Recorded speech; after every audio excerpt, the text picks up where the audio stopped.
ಸಿದ್ದರಾಮಯ್ಯ ಇನ್ನು 2 ವರ್ಷ ಸಿಎಂ. ಜಮೀರ್ ಹೇಳಿಕೆಯ ಹಿಂದಿನ ಮರ್ಮವೇನು?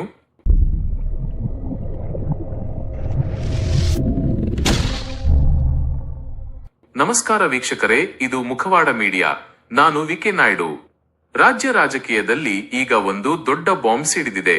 ಮುಂದಿನ 2 ವರ್ಷ ಕೂಡ ಸಿದ್ದರಾಮಯ್ಯ ಅವರೇ ಬಜೆಟ್ ಮಂಡನೆ ಮಾಡ್ತಾರೆ ಅಂತ ಸಚಿವ ಜಮೀರ್ ಅಹ್ಮದ್ ಖಾನ್ ಹೇಳಿರೋದು ಈಗ ಹೊಸ ಸಂಚಲನ ಸೃಷ್ಟಿಸಿದೆ. ಹಾಗಾದ್ರೆ ರಾಜ್ಯದಲ್ಲಿ ನಾಯಕತ್ವ ಬದಲಾವಣೆ ಇಲ್ವಾ? ಡಿಕೆಶಿ ಪಟ್ಟಾಭಿಷೇಕದ ಕಥೆ ಏನಾಯ್ತು?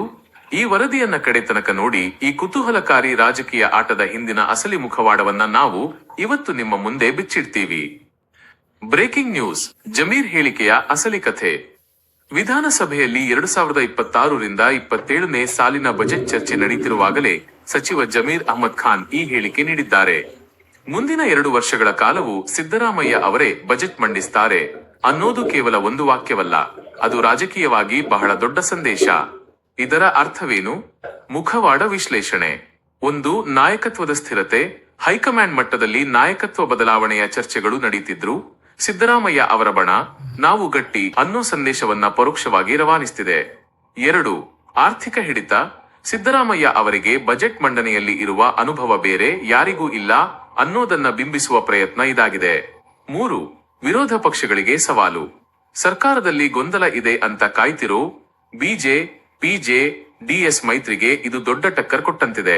ಮುಖವಾಡ ಮೀಡಿಯಾದ ವಿಶೇಷ ಅನಿಸಿಕೆ ನೋಡಿ ವೀಕ್ಷಕರೇ, ರಾಜಕೀಯದಲ್ಲಿ ಯಾವುದು ಅಂದುಕೊಂಡ ಹಾಗೆ ನಡೆಯಲ್ಲ. ಜಮೀರ್ ಅಹ್ಮದ್ ಖಾನ್ ಅವರು ಸಿದ್ದರಾಮಯ್ಯ ಅವರ ಅತ್ಯಾಪ್ತ ವಲಯದವರು.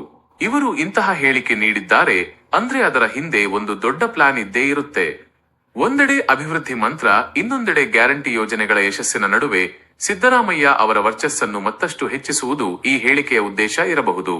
ಆದರೆ ಇದು ಕಾಂಗ್ರೆಸ್ ಒಳಗಿನ ಇನ್ನೊಂದು ಬಣಕ್ಕೆ, ಡಿಕೆ ಶಿವಕುಮಾರ್ ಬೆಂಬಲಿಗರಿಗೆ ನುಂಗಲಾರದ ತುತ್ತಾಗಿ ಪರಿಣಮಿಸುವ ಎಲ್ಲಾ ಸಾಧ್ಯತೆಗಳೂ ಇವೆ.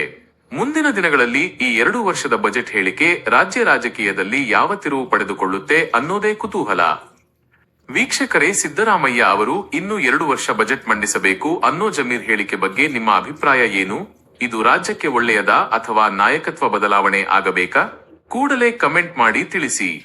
ಇದೇ ರೀತಿಯ ನಿಷ್ಠುರ ಮತ್ತು ಸತ್ಯ ವರದಿಗಳಿಗಾಗಿ ನಮ್ಮ ಮುಖವಾಡ ಮೀಡಿಯಾ ಯೂಟ್ಯೂಬ್ ಚಾನೆಲ್ ಅನ್ನು ಈಗಲೇ ಸಬ್ಸ್ಕ್ರೈಬ್ ಮಾಡಿ. ಇನ್ಸ್ಟಾಗ್ರಾಮ್ ಮತ್ತು ಫೇಸ್ಬುಕ್ ನಲ್ಲಿ ನಮ್ಮನ್ನು ಫಾಲೋ ಮಾಡೋದನ್ನ ಮರೆಯಬೇಡಿ. ಕ್ಷಣ ಕ್ಷಣದ ಸುದ್ದಿಗಳಿಗಾಗಿ ನೋಡ್ತಾ ಇರಿ ಮುಖವಾಡ ಮೀಡಿಯಾ.